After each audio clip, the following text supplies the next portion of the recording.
Thank you, Dr. Sidhu. It's great, as always, to return to the IDSA, and I'd like to thank Ambassador Rakesh Sood and Dr. Arvind Gupta for this invitation. What I'd like to do in the next 10 to 12 minutes is really focus on the sub-theme, which is of tackling the challenge of nuclear terrorism, but focus on India, looking, as it were, at India as I am now from the outside. And if we return to our inaugural address this morning, the Prime Minister, Dr. Manmohan Singh, noted that threats of nuclear terrorism had assumed a greater profile worldwide and reminded us of India's leading role in piloting a resolution at the UN General Assembly since 2002 on measures to prevent terrorists gaining access to weapons of mass destruction, which has now been adopted by the UN General Assembly by consensus. The Prime Minister also noted that this was a precursor to UN Security Council Resolution 1540, as well as the Nuclear Security Summit process. Clearly, India is concerned over the threat of nuclear terrorism, having suffered several spectacular acts of conventional terrorism in the past, for the past 3 decades, sourced both externally and domestically. At the same time, India's nuclear facilities, materials and infrastructure has grown considerably over the last 5 decades. The Chair, in his opening remarks, mentioned the issue of a low probability, high consequence impact of nuclear terrorism. My central point in this presentation is that there should be actually no complacency over the dynamic nature of threats and concerns to India's nuclear infrastructure, as well as the strengthening of nuclear and radiological material security within India. This requires both international cooperation and responsible national action.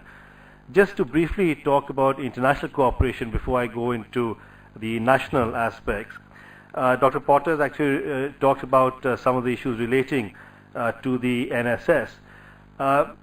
India clearly believes that the International Atomic Energy Agency, IAEA, should have a central role in the international nuclear security regime.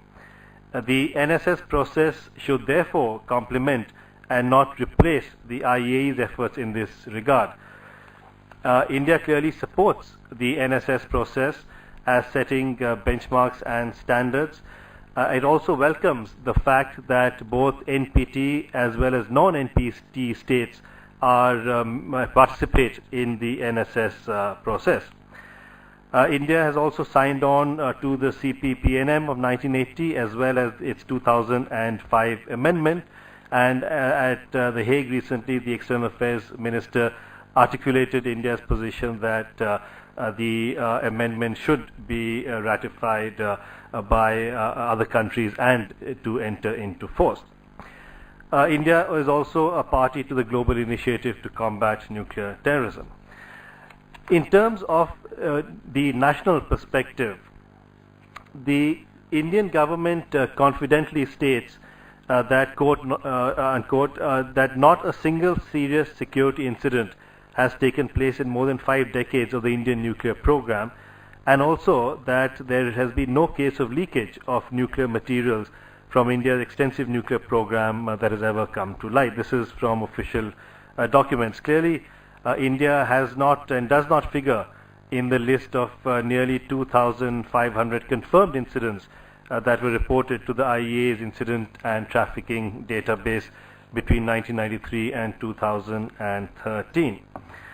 Nonetheless, as some of you will be aware, there has been criticism of what India has been doing or not doing on this issue, most notably from the Nuclear Threat Initiative report that came out last year that listed India, this year that listed India as 23rd of 25 countries in its 2014 index of nuclear material security, below both China and Pakistan.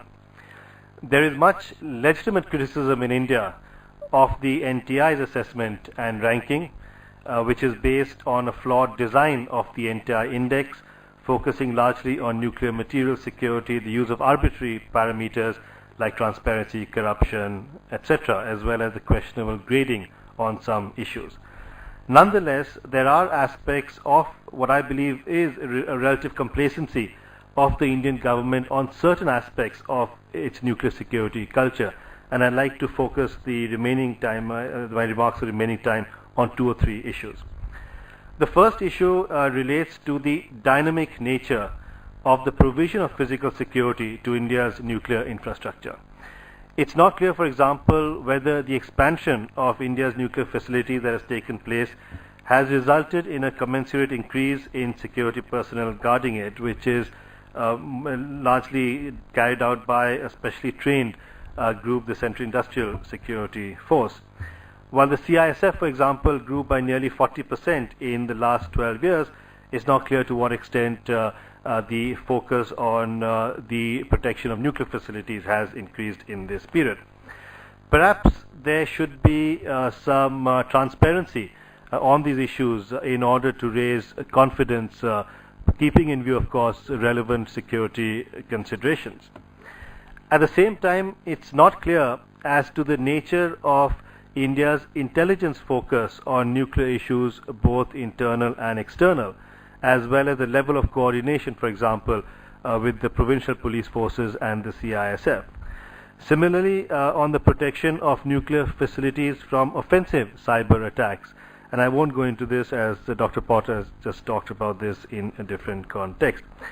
As also, I think the level of confidence in preventing the smuggling of nuclear or radiological materials through India's land borders, ports and airports.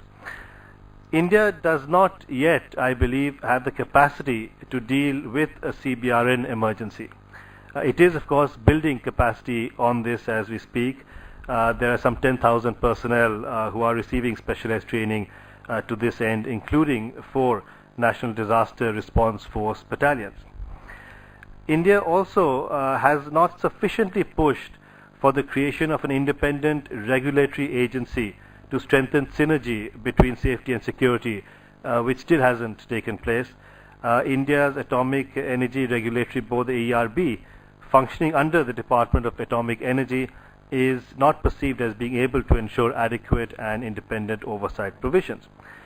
The government therefore placed its Nuclear Safety Regulatory Authority Bill in Parliament in 2011.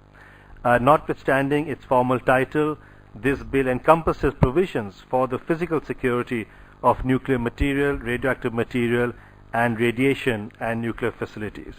However, the bill was not passed due to parliamentary disruption by the opposition political parties and has now lapsed with the parliamentary session having ended due to the looming general elections. This now has to await the next parliament and the priorities of a new government in India. Clearly, this legislation should have been given greater priority by the government, and possibly opposition support should also have been sought on it. Finally, I believe the Indian government needs to improve communication on nuclear security issues with its own influential civil society, as well as sensitize parliamentarians and legislators of all parties on these issues. There needs to be far greater awareness on nuclear security issues by key domestic stakeholders in the country. To conclude, although risks relating to nuclear terrorism are assuming a greater international profile through the CPPNM, the ICSAN, the GICNT and the NSS process, the international legal framework still lacks universal adherence. Increased efforts should be made to ensure the ratification of the 2005 amendment of the CPPNM, including by the US, as well as to universalize the 2007 ICSAN. At the same time, India should not be complacent of the dynamic requirements to continuously strengthen domestic nuclear and radiological security, as well as ensure that legislation on the NRSA bill becomes an early priority for the new Indian government. Thank you.